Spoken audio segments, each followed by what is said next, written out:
আমাদের ৩ বোনের বিয়ে একটা ছেলের সঙ্গে হয়েছিল। তারপর আমরা ৩ বোন মিলে একটা ছেলের সঙ্গে ফুলশয্যার রাত করেছিলাম। আমার নাম শ্রেয়া। আমি বাড়ির সবথেকে ছোট। আমার থেকে আরও বড় ২ দিদি ছিল। মেজদির নাম রিমা, বড়দির নাম শ্রাবন্তী। আসলে আমাদের বাড়ির একটা রীতি ছিল। আমার বাবা ও দাদুরা এই রীতি রেওয়াজ পালন করে এসেছিল। এবার এই রীতি ও রেওয়াজ পালন করার দায়িত্ব আমার বাবার উপরে ছিল। আমার বাবার ২ টো বিয়ে হয়েছিল। আমার মা ও মাসির সঙ্গে। আমার মায়েরা ২ বোন ছিল। বাবা একসঙ্গে মা ও মাসিকে বিয়ে করেছিল। আমার বড়দি শ্রাবন্তী ও মেজদি রিমা তারা আমার মাসির মেয়ে ও আমার মায়ের আমি একটাই মেয়ে। আমাদের ৩ বোনের বাবা একটাই ছিল। আসলে আমার বাবার বাড়ির যে রেওয়াজটা ছিল সেটা হচ্ছে একটা বাড়ির যতগুলো মেয়ে থাকবে সেই মেয়েদের বিয়ে একটা ছেলের সঙ্গেই দিতে হবে। একটা বাড়িতে যতগুলো মেয়ে থাকবে তারা কখনোই আলাদা বাড়িতে যাবে না। তাদের বিয়ে একটা ছেলের সঙ্গেই হবে। এই উদ্ভট রীতি রেওয়াজের জন্য আমার জীবনটা আজ নষ্ট হয়ে গেছে। আমি শ্রেয়া। বাবাকে এই ব্যাপারে অনেক বোঝানোর চেষ্টা করেছিলাম, কিন্তু বাবা বলেছিল তার বাবা দাদুরা এই রীতি মেনে এসেছে, আজ উনিও এই রীতি মেনে চলবেন, যার জন্য উনি আমাদের ৩ বোনের বিয়ে একটা ছেলের সঙ্গেই দিবেন। বাবার টাকা পয়সার তো অনেক ছিল, কোনো অভাব ছিল না, কিন্তু কোনো ভালো বড়লোক ঘরের ছেলে আমাদেরকে বিয়ে করতে রাজি হয়নি। যখনই জানতে পারতো যে ৩ বোনের বিয়ে একসঙ্গে হবে, এটা শুনে কোনো ছেলে বিয়ে করতে রাজি হয়নি, কারণ জেনে শুনে কোনো ছেলেই নিজের জীবন নষ্ট করবে না। কিন্তু বাবা একদিন একটা ছেলের খোঁজ পায়। ছেলেটির নাম আকাশ। সে যখন আমাদের ৩ বোনকে একসঙ্গে বিয়ে করতে রাজি হয়েছিল, তখনই আমি বুঝে গিয়েছিলাম বাবা নিশ্চয়ই ওই ছেলেটিকে টাকার লোভ দেখিয়েছে, যার জন্য সে আমাদের ৩ বোনকে একসঙ্গে বিয়ে করতে রাজি হয়ে গেছে। আসলে ছেলেটি আমাদেরকে না দেখে বিয়ে করতে রাজি হয়েছিল। বাবা প্রথমে আকাশকে বলেনি যে আমাদের ৩ বোনকে একসঙ্গে বিয়ে করতে হবে। আমাকে বিয়ে করার বিনিময়ে বাবা তাকে ২০ লক্ষ টাকা দিবে বলেছিল। আসলে আকাশের একটা বোন ছিল। আকাশ তো শিক্ষিত ছিল, কিন্তু সে যেখানে জব করত সেখানে খুব কম স্যালারি পেত। আকাশ খুব কষ্ট করে তার সংসার চালাতো। আকাশের বাবা ছিল না। সে তার একটা বোনের বিয়ে দেওয়ার জন্য অনেক কষ্ট করে ভালো ঘর থেকে সম্বন্ধ আনতো, কিন্তু পণ দিতে না পারায় প্রত্যেকবার তার বোনের বিয়ে ভেঙে যেত। টাকা পয়সার অভাবের জন্য তার বোনের বিয়ে সে দিতে পারছিল না। এটার জন্যই তার মাও খুব চিন্তিত ছিল। আকাশ বলেছিল যতদিন সে তার বোনের বিয়ে একটা ভালো ঘরে না দিচ্ছে ততদিন সে নিজেও বিয়ে করবে না, এবং সে তার বোনের বিয়ে একটা ভালো ঘরেই দিবে। বাবা যখন আকাশের খোঁজ পায়, তখন তার দুর্বলতার সুযোগ বের করে। তখন বাবা আকাশের বাড়ি গিয়ে আকাশকে অফার করেছিল। বাবা সেদিন আকাশকে বলেছিল, তুমি যদি আমার ছোট মেয়ে শ্রেয়াকে বিয়ে করো তাহলে তোমাকে ২০ লক্ষ টাকা নগদ দিব। আমি শুনেছি তুমি তোমার বোনের বিয়ে টাকার অভাবের জন্য দিতে পারছো না। তোমার বোনের বিয়ের দায়িত্ব আমার। তোমার বোনের ভালো ঘরে বিয়ে দিব, এবং যা পণ লাগবে আমি দিব। তার বিনিময়ে তোমাকে আমার ছোট মেয়েকে বিয়ে করতে হবে। আকাশ ভেবেছিল হয়তো আমার মধ্যে কোনো কিছু ত্রুটি আছে, যার জন্য বাবা ২০ লক্ষ টাকার বিনিময়ে আমার বিয়ে আকাশের সঙ্গে দিতে চাইছে। আকাশ ভেবেছিল হয়তো আমি চোখে অন্ধ বা দেখতে খারাপ বা হয়তো পঙ্গু ছিলাম, তাই আমার বাবা ২০ লক্ষ টাকার নগদ দিতে চেয়েছিল। আকাশ যখন বিয়ের জন্য হ্যাঁ বলে, তখন বাবাকে বলেছিল একবার যদি আপনার মেয়েকে দেখতে পেতাম তাহলে তো খুব ভালো হতো। বাবা তখন বলেছিল, নিশ্চয়ই, তোমার তো দেখার অধিকার আছে। আমার মেয়েকে তুমি নিশ্চয়ই দেখবে। কিন্তু আমার মেয়েকে দেখার জন্য তোমাকে আমার বাড়ি যেতে হবে না। আমার মেয়ে নিজেই এখানে আসবে এবং সে তোমার সঙ্গে দেখা করবে। সে নিজের শ্বশুর বাড়িও দেখবে আর তুমিও আমার মেয়েকে দেখবে। এতে তোমাদের ২ জনের মধ্যে আলাপ হবে। তার কিছুদিন পরে বাবা আমাকে নিয়ে আকাশের বাড়ি যায়। সাধারণত ছেলেপক্ষরা মেয়েদের বাড়িতে গিয়ে দেখাশোনা করে, কিন্তু আমার ক্ষেত্রে উল্টোটা হয়েছিল। আমি যখন আকাশের বাড়ি গেছিলাম তখন আকাশের সাথে পরিচয় করে খুবই ভালো লেগেছিল। আমি প্রথম দেখাতেই তাকে পছন্দ করেছিলাম। আকাশও আমাকে পছন্দ করেছিল। সেদিনই আমাদের বিয়েটা পাকা হয়ে যায়। সেদিন আমার খুব ইচ্ছে ছিল আকাশকে সব কিছু সত্যি বলে দেওয়ার, কিন্তু বাবার জন্য আমি আকাশকে কিছু বলতে পারিনি। আর সেই দিনই বাবা চালাকি করে আকাশের মায়ের হাতে ১০ লক্ষ টাকা নগদ দিয়েছিল, আর বলেছিল বাকি ১০ লক্ষ টাকা বিয়ের পরে দিবে। আকাশ তখনও জানতো না তার সঙ্গে কি হতে চলেছে। বাবা তাকে সত্যি কথা বলেনি। বিয়ে হওয়ার আগে বাবা শর্ত রেখেছিল আমাদের বিয়েটা খুবই সিম্পলভাবে হবে। এতে আকাশের কোনো আপত্তি ছিল না। তারপর বিয়ের দিন যখন আকাশ তার মা ও বোনকে নিয়ে আমাদের বাড়ি আসে, তখন মণ্ডপে এসে আমার জন্য অপেক্ষা করেছিল। আমি ভালোভাবে সেজেগুজে মণ্ডপে এসে আকাশের পাশে বসেছিলাম। সে আমাকে দেখে খুব খুশি হয়েছিল, কারণ সে প্রথম দিনই আমাকে পছন্দ করেছিল। আমি দেখতে খুব সুন্দর ছিলাম। তারপরে যখন আকাশ বলে এবার বিয়েটা শুরু করা হোক, তখন আমার বাবা বলেছিল দাঁড়াও, আমার বাকি আরও মেয়ে দুটোকে আসতে দাও। তখন আমার বড়দি ও মেজদি বউ সেজে বাড়ির ভেতর থেকে বেরিয়ে আসে, এবং তারাও একে একে মণ্ডপে দাঁড়ায়। বাবা তখন বড়দির দিকে হাত দেখিয়ে আকাশকে বলে, এটা হচ্ছে তোমার বড় বউ। তারপর মেজদির দিকে হাত দেখিয়ে বলে, এটা হচ্ছে তোমার মেজ বউ। তারপরে আমার দিকে হাত দেখিয়ে বলে, এটা হচ্ছে তোমার ছোট বউ। আকাশ তখন আশ্চর্য হয়ে বাবার মুখের দিকে তাকিয়ে বলে, আপনি এসব কি বলছেন? আমি তো কিছুই বুঝতে পারছি না। আমার বাবা তখন আকাশকে বলে, আসলে তোমাকে আমি 20 লক্ষ টাকা এই জন্যই দিতে চেয়েছি, যাতে তুমি আমার 3টা মেয়েকে একসঙ্গে বিয়ে করে নিজের বাড়ির বউ বানাতে পারো।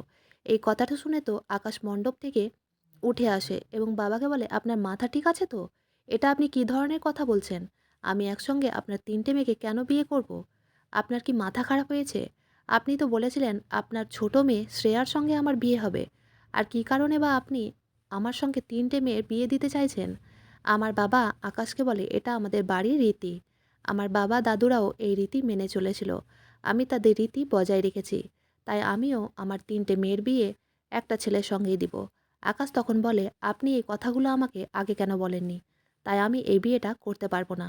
এই বলে আকাশ নিজের মাথা থেকে বিয়ের পাগড়িটা খুলে ফেলে দেয় এবং তার মাকে বলে, মা চলো এখান থেকে। আমার বাবা তখন বলে, দাঁড়াও, এবং আকাশের মায়ের কাছে গিয়ে বলে, আপনাকে যে 10 লক্ষ টাকাটা দিয়েছিলাম যাওয়ার আগে, সেই 10 লক্ষ টাকাটা আমাকে ফেরত দিতে হবে। আকাশের মা তখন আকাশের মুখের দিকে তাকিয়ে বলে, ওই টাকাটা নাকি তার মেয়ের বিয়ের জন্য অর্ধেক খরচ করে দিয়েছে। মানে আকাশের বোনের জন্য সোনার গয়না বানিয়ে নিয়েছে। আর বাকি টাকা আকাশের বোনের যেখানে বিয়ে ঠিক হয়েছে সেই ছেলেটাকে নাকি দিয়ে দিয়েছে। বাবা তখন আকাশকে বলে, তোমার মায়ের মুখের দিকে তাকিয়ে দেখো। তুমি যদি এই বিয়েটা না করো তাহলে তোমার মায়ের কি অবস্থা হবে ভেবে দেখেছো? তোমার মা সব টাকা খরচ করে দিয়েছে। তুমি এই বিয়েটা না করলে তোমার মা তোমার বোনের বিয়ে দিতে পারবে না। কমপক্ষে তোমার মায়ের কথাটা ভেবে এই বিয়েটা করো। আকাশের মা তখন আকাশের পিঠে হাত বুলিয়ে আকাশকে এই বিয়েটা করতে বলে। আকাশ তখন বাধ্য হয়ে এই বিয়েটা করার জন্য রাজি হয়। তারপর আকাশের সঙ্গে বিয়ে করে আমরা 3 বোন চলে আসি শ্বশুরবাড়িতে। সেদিন আকাশের সঙ্গে আমাদের 3 বোনের ফুলশয্যার রাত ছিল। আকাশের বাড়ি যেহেতু খুবই ছোট ছিল, তাদের বাড়িতে মোট ছোট ছোট 3টে বেডরুম ছিল। তাই আকাশের মা ও তার বোন যে ঘরে থাকতো, তারা 2জন ওই ঘর দুটো ছেড়ে দিয়েছিল মেজদি ও বড়দির জন্য, এবং আমাকে আকাশের বেডরুমে দিয়েছিল। ওদিকে আমার বড়দি ও মেজদি বিয়ের দিনই রাতের বেলা একে অপরের সঙ্গে ঝগড়া শুরু করে দেয়। ফুলশয্যার রাত করার জন্য বড়দি মেজদিকে বলে, আমি বড়, তাই আমি আগে ফুলশয্যার রাত করব আকাশের সঙ্গে। মেজদি তখন বলে, তুমি বড় তার মানে এই নয় তুমি প্রত্যেকটা কথায় মনমানি করবে। আমি যখন তাদের ঝগড়া বন্ধ করার চেষ্টা করছিলাম তখন তারা আমার কোনো কথাতেই গুরুত্ব দেয়নি। মেজদি ও বড়দি যখন ঝগড়া করছিল তখনই আমার ননদ মানে আকাশের বোন ঘরে ঢুকে যায়। আমার মেজদি ও বড়দির এইভাবে ঝগড়া করা দেখে সে তখন অবাক হয়ে যায় আর বলে, তোমরা প্রথম দিনই এসে ঝগড়াঝাটি শুরু করে দিয়েছ? এখন তো সারা জীবন পড়ে রয়েছে। তোমরা যেটার জন্য ঝগড়া করছো আমি ওটার সমাধান বের করে দিচ্ছি। এটা বলে আমার ননদ কাগজের মধ্যে আমাদের 3 বোনের নাম লিখে দেয় আর বলে যে কাগজটা আমার ননদ প্রথমে তুলবে সেই কাগজে যার নাম লেখা থাকবে সেই প্রথমে আকাশের সঙ্গে ফুলশয্যার রাত করবে। আমার ননদ তখন 3টে কাগজের মধ্যে আমাদের 3 বোনের নাম লিখে দেয় এবং একটা বাটিতে ওই 3টে কাগজ রেখে দেয়। তারপর সে প্রথমে চোখ বন্ধ করে যে কাগজটা তুলে সেই কাগজে আমার নাম লেখা ছিল, সেই কাগজে লেখা ছিল শ্রেয়া। তখন ননদ বলে, শ্রেয়া বৌদি, প্রথমে তুমি দাদার সঙ্গে ফুলশয্যার রাত করবে। তারপরে আবার যখন ননদ চোখ বন্ধ করে একটা কাগজ তুলে তখন আমার মেজদির নাম আসে।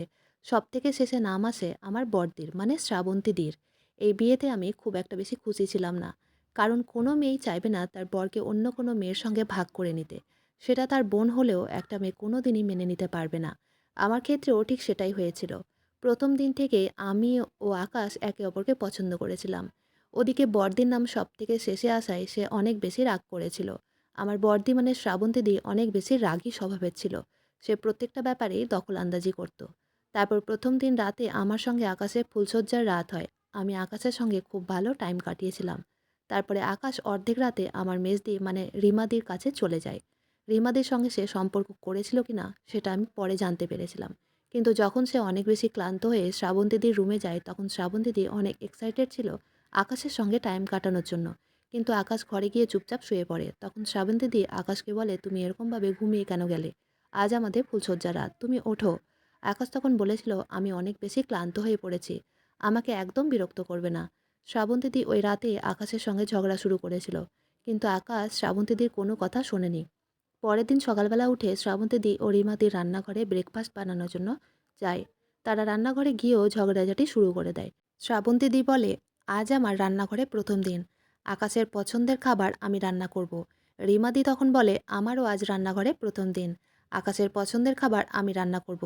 আমি জানতাম এই দুজনের মাঝে আমি কোনো পাত্তাই পাবো না, তাই আমি চুপচাপ তাদের কাণ্ড দেখছিলাম। এবং প্রথম দিনই তারা শ্বশুরবাড়িতে এসে ঝগড়া শুরু করে দেয়। রিমাদি ও শ্রাবন্তীদের চিৎকার চেঁচামেচি শুনে আমার শাশুড়ি ও ননদ ঘর থেকে বেরিয়ে আসে আর বলে, তোমরা এগুলো কি লাগিয়ে রেখেছো? কিসের জন্য ঝামেলা করছো? আমার বড়দি তখন শাশুড়িকে বলে, আপনার অনেক বয়স হয়েছে, আপনাকে এইসব ব্যাপারে দখলআন্দাজি করতে হবে না। আপনি চুপচাপ গিয়ে নিজের ঘরে শুয়ে থাকেন। বড়দির এরকম কথা শুনে আমার নিজেকেই খারাপ লেগেছিল। তখন আমি শাশুড়িকে হাত ধরে নিয়ে গিয়ে বলি, মা আপনি আমার সঙ্গে চলেন, এসব নিয়ে আপনাকে একদম চিন্তা করতে হবে না। আমি জানতাম এই জিনিসগুলো আমার শাশুড়িকে দেখে খুব খারাপ লাগবে, তাই আমি ওনাকে ঘরের ভিতরে বসিয়ে দিয়ে এসেছিলাম। ওদিকে রিমাদি ও শ্রাবন্তীদি তারা নিজের নিজের পছন্দের খাবার তৈরি করে টেবিলের মধ্যে সাজিয়ে রেখেছিল। ওদের রান্না হয়ে যাওয়ার পরে আমি হালকা কিছু রান্না করেছিলাম। তারপরে আকাশ স্নান করে ফ্রেশ হয়ে টেবিলে এসে দেখে টেবিল ভর্তি খাবার আছে। তখন সে আমাদের তিনজনকে বলে, তোমরা এত খাবার কেন রান্না করেছো? এত খাবার তো 4 দিনের হবে। শ্রাবন্তীদি ও রিমাদি তখন বলে, আজ আমাদের প্রথম দিন, আজ নিজের হাতে তোমাকে এই খাবারগুলো খাইয়ে দিব। এই বলে তারা দুইজনে আকাশের মুখে খাবারগুলো ভরতে শুরু করে। ওই মুহূর্তে তারা দুইজন একে অপরের সঙ্গে আবার ঝগড়া শুরু করে দেয় আর বলে, আকাশকে আমি আগে খাওয়াবো। আরেকজন তখন বলে, আকাশকে আমি আগে খাওয়াবো। এই বলে আমার দুই দিদি ঝামেলা শুরু করে। ওই ফাঁকে আকাশ আমাকে ইশারা করে বলে, শ্রেয়া তুমি আমাকে খাইয়ে দাও। ওই ফাঁকে আমি আমার বানানো স্যান্ডউইচ আকাশকে খাইয়ে দিয়েছিলাম। ওটা দেখে রিমাদি ও শ্রাবন্তীদি রাগে সাপের মতো ফুলতে শুরু করে। এদিকে আকাশ আমাদের তিনজনের দিন ঠিক করে দিয়েছিল কে কোন দিনে আকাশের সঙ্গে থাকবে। আকাশ যখন বুঝতে পারে 3টে বউ নিয়ে থাকা সম্ভব না, তখন সে একদিন রাতের বেলা স্টোর রুমের মধ্যে গিয়ে লুকিয়ে পড়ে। আসলে সে আমার সঙ্গে শারীরিক সম্পর্ক করেছিল, কিন্তু রিমাদি ও শ্রাবন্তীদির সঙ্গে কখনো কোনো সম্পর্ক করেনি। এটা নিয়ে আমার দুই দিদির মনে খুবই রাগ ছিল। তারা ভেবেছিল আকাশ হয়তো আমাদের 3 বোনের সঙ্গে এখনো কোনো সম্পর্ক করেনি। কিন্তু আকাশ প্রথম দিনই ফুলশয্যা রাতে আমার সঙ্গে সবকিছু করেছিল, কারণ আকাশ শুধু আমাকেই ভালোবাসতো। ওদিকে প্রত্যেক দিনই রিমাদি ও শ্রাবন্তীদি আকাশের জন্য ঝামেলা করত। তারা প্রত্যেক দিন কিছু না কিছু ম্যাটার নিয়ে ঝামেলা শুরু করে দিত। তারা সবসময় আকাশকে ইমপ্রেস করার জন্য কিছু না কিছু কাজ করতে থাকতো। আমি কিন্তু ওইসব ব্যাপারে গুরুত্ব দিতাম না। আমি সারাদিন শাশুড়ির সঙ্গে সময় কাটাতাম। যখন প্রয়োজন হতো আকাশ নিজে এসে আমার সঙ্গে কথা বলতো। আকাশ যেহেতু আমাকেই পছন্দ করত। যেদিন বড়দি মানে শ্রাবন্তীদির সঙ্গে আকাশের সময় কাটানোর দিন ছিল, সেদিন আকাশ ভয়ে বাড়ির একটা ছোট্ট স্টোর রুমের মধ্যে গিয়ে লুকিয়ে পড়েছিল। শ্রাবন্তীদি যখন নিজের রুমের মধ্যে আকাশকে দেখতে পায়নি, তখন সে পুরো বাড়ি খোঁজা শুরু করে এবং আমাকে এসে বলে, শ্রেয়া তুই কি আকাশকে দেখেছিস? আমি তখন দিদিকে বলেছিলাম, না, আকাশ তো এখানে আসেনি, একটু আগে তো বাড়িতেই ছিল, এখন সে কোথায় চলে গেল? তারপর আমরা সবাই মিলে আকাশকে খোঁজা শুরু করি। আমি যখন স্টোর রুমের মধ্যে ঢুকি তখন দেখি আকাশ এক কোণায় লুকিয়ে বসে আছে। আমি স্টোর রুমের দরজাটাকে ঠেকিয়ে আকাশের কাছে যাই। তাকে জিজ্ঞেস করি সে এই রকমভাবে কেন এক কোণায় বসে আছে। তখন সে কাঁদতে কাঁদতে আমাকে জড়িয়ে ধরে আর বলে, এরকমভাবে আমি তোমার দুই দিদিকে সামলাতে পারবো না। আমি এরকমভাবে বাঁচতে পারবো না। আমি তোমাকে ভালোবাসি। তোমাকে দেখার পরে তোমার সঙ্গে বিয়ে করার সিদ্ধান্ত নিয়েছিলাম। কিন্তু আমি তোমার দুই দিদির সঙ্গে কোনো মতেই সম্পর্ক তৈরি করতে পারবো না, এবং তারা আমাকে রাতের বেলা সম্পর্ক তৈরি করার জন্য চাপ সৃষ্টি করে। কিন্তু আমি তোমাকে ভালোবাসি, তাই আমি এখন পর্যন্ত ওদের সঙ্গে কোনো সম্পর্ক করিনি। আমি আর এইসব সহ্য করতে পারছি না। আমি প্রত্যেক দিনের এইসব ঝামেলা থেকে মুক্তি পেতে চাই। আমার কাছে টাকা পয়সা থাকলে কোনো দিনই এই 3টে বিয়ে করতাম না। শুধুমাত্র আমার বোনের ভালো ঘরে বিয়ে দেওয়ার জন্যই আমি এই বিয়েটা করেছিলাম। তুমি যদি আমাকে এতটুকুও ভালোবেসে থাকো, তাহলে এই সমস্যার সমাধান তুমিই বের করে দিবে। আকাশের কথা শুনে ও তার কষ্ট দেখে আমার ভীষণ কষ্ট হয়েছিল। আকাশ যখন আমাকে জড়িয়ে ধরে কাঁদতে শুরু করে, তখন আমি তার মাথায় হাত বুলিয়ে তাকে বোঝানোর চেষ্টা করেছিলাম। কারণ আমি জানতাম বিয়ের পরে এই জিনিসগুলো অবশ্যই হবে। কারণ ছোট থেকে আমার মা ও মাসির মধ্যে এই জিনিসগুলো দেখে এসেছিলাম। তখন আমি আকাশকে একটা আইডিয়া দিয়েছিলাম যে কিভাবে আমার দুটো দিদির হাত থেকে রক্ষা পাবে। তার পরের দিন যেহেতু আমার সঙ্গে টাইম কাটানোর দিন ছিল, তাই আমি ও আকাশ সেদিন রাতে একে অপরের সঙ্গে অনেক ভালোভাবে সময় কাটিয়েছিলাম। তার পরের দিন যখন রিমাদির সঙ্গে আকাশের সময় কাটানোর দিন ছিল, তখন সে রিমাদির রুমে যায়। রিমাদির রুমে যাওয়ার মাত্রই রিমাদি আকাশকে কাছে পাওয়ার চেষ্টা করে। যখনই রিমাদি আকাশের কাছে যায় তখনই আকাশের হঠাৎ করে মৃগীর অসুখ উঠে যায় এবং আকাশ তখন দাঁত মুখ বের করে মেঝেতে শুয়ে কাঁপতে শুরু করে। আকাশের কাঁপুনি দেখে রিমাদি ভয়ে চিৎকার চেঁচামেচি শুরু করে দেয়। রিমাদির চিৎকার চেঁচামেচি শুনে আমরা সবাই তার রুমে ছুটে যাই। তখন গিয়ে দেখি আকাশের অবস্থা খুবই খারাপ। সে খুব বাজেভাবে চোখ মুখ বের করে কাঁপছে। তার ওই অবস্থা দেখে আমার শাশুড়ি তো কান্নাকাটি শুরু করে দেয়। আমি তখন সঙ্গে সঙ্গে ডাক্তারকে ফোন করে ডাকি। ডাক্তার বাড়িতে আসার পরে আমরা সবাই রুম থেকে বাইরে যাই এবং ডাক্তার আকাশের চিকিৎসা করে। ও কিছু ওষুধ খেতে দেয় এবং আমাদের তিনজনকে বলে যাতে এখন আমরা ভুল করেও আকাশের সঙ্গে কোনো রকমভাবে মেলামেশা না করি। এতে আমাদের ক্ষতি হতে পারে।